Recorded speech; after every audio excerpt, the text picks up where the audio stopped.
Hey, I'm Shawn Hakimi, and in the first 3 years of working out of college, I ended up tripling my initial salary. I remember when I first graduated, money was such a big stressor in my life because I really wanted to be financially responsible and save, but at the same time, rent and all the other annoying costs in life made it really hard to have any money left over to spend on myself. I ended up getting really determined to make a lot more money, not only so that I could save more for my future, but also so that I could treat myself when I felt like it. And in this video, I'm going to break down exactly how I ended up making so much more, and also just my overall perspective on how you can make a lot more money in the long run of your career. Alright, so before we jump in, every tip in this video is super important to elevating the amount that you make within your career, but the most important one for me is what I want to start with, and that is picking the right industry to work in. While I was working in my first industry, I realized that there were other job postings with the exact same title and the exact same years of experience that I had that were listing around 50% and in some cases even 100% more than the amount of money that I was making. The reason I want to focus on this as being the most important choice you can make is regardless of if you work within HR, finance, or engineering, or any other career path within the corporate world, choosing the right industry can completely change the trajectory of the amount of money you'll make over the course of your career. So some examples of some of the more high-paying industries are going to be things like technology, financial services or fintech, biopharma are really good examples. And then on the lower paying side, typically that's going to be a lot older of industries such as entertainment or aerospace and defense. And at times, there's going to be a trade-off to where if you want to focus on making more money and going into higher paying industries, you're going to have to trade off the work-life balance that comes with those lower paying industries, but that's not always the case. And so what I like to do is really focus on an industry and find companies that pay a lot, but don't completely trade off the balance and the overall level of comfort you have within your career. So depending on the industry you choose, there's different ways to go about searching for the right companies that pay a lot, but also don't make you lose your sanity. And one of the ways that I do that within technology, at least, is using an app called Blind, which is not a sponsor of this video at all, but it essentially has really accurate information on the work-life balance within a specific company, how much they offer. And within tech, my main strategy is to find where software engineers are making the most. And the reason for that is whatever the broadest population of a company is, I'm really looking for reviews from them on how they feel about the company and judging the company based off of that. So Blind is a perfect space to go for technology because most of the people on there are those software engineers. And if they're getting paid well, everyone else within the company usually reaps those benefits too. Now, if you figured out the industry that you want to be in and you're shifting towards that, or you're already in it, the next thing that I really focused on to make a lot in my career is being able to negotiate for the salary I want.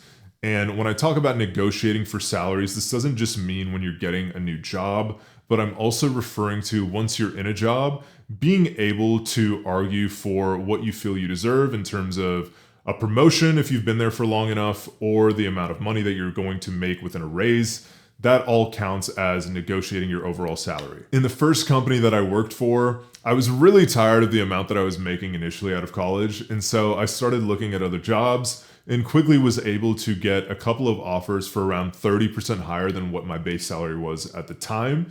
And so I didn't specifically leverage that, but I knew that I could go to my manager and ask for a higher amount based on my performance, and I always knew I had the fallback of other companies' offers in case that didn't work out. Now, in terms of landing a new job and negotiating, I could make an entire video on that topic, but really the number one tip that I have is to not give out the number that you want first. If you're asked by a recruiter what you want to be paid, reverse that on them and ask them what salary range that they have in mind. Because a lot of times, let's say you might be aiming for $130,000 within a job, and they come back to you with, hey, our range is $130,000 to $160,000. I highly recommend always communicating to them that you are looking for the high end of whatever range that they propose. And one thing to note that I've mentioned in other videos is that the range that recruiters put out there is typically the low end to the midpoint of their salary range for a role. but it doesn't include the midpoint to the high end. And so sometimes there is actually room for negotiation to get above that midpoint that they posted as their typical max. I'm going to be linking down one of my favorite articles in the description that goes a lot more into detail on the benefits and the power involved with being able to negotiate. And if you guys want to see me make a video personally on that topic, feel free to leave a comment below and I'll go ahead and make one. Now, if you've already leveraged being in the right industry and being able to negotiate your pay, a lot of times you'll see people on TikTok and other places recommend to just focus on job hopping. Now, there's a lot of misconceptions online around job hopping, saying that it's one of the main ways or methods that you should use to increase the amount that you're making throughout your career, and that if you keep job hopping throughout the entirety of your career, you're going to end up doubling your salary by the end of it.